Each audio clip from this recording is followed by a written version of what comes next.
好啦，嚟到佐敦啦，快啲去搵嗰個出口先。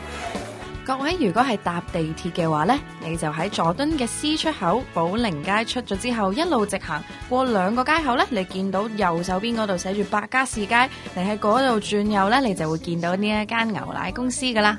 嚟到澳洲牛奶公司，咁等佢嗌我入去啦噃。一個同我放台。好啊。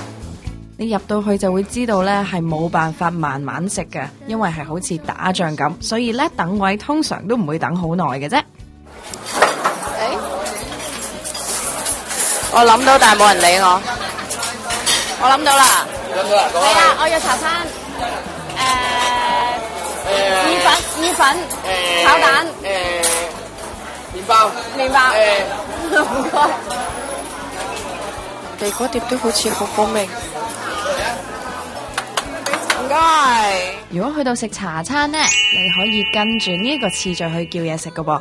咁首先就係你要煎蛋定係炒蛋呢？第二，你可以揀食意粉或者食通粉嘅。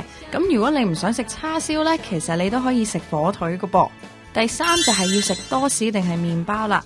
如果你想烘底，就一定記住要嗌多士係啦。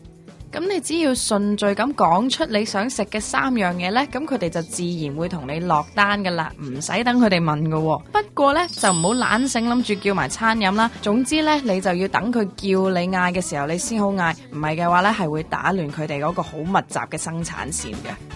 哎呀，唔記得叫佢烘底添。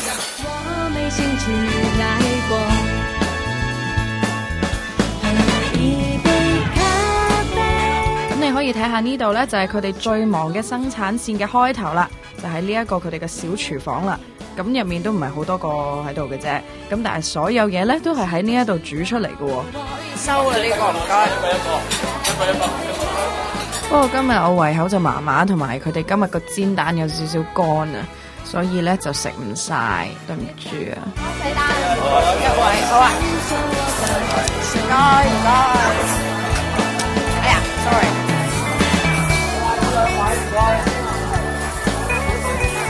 唔該。哎呀！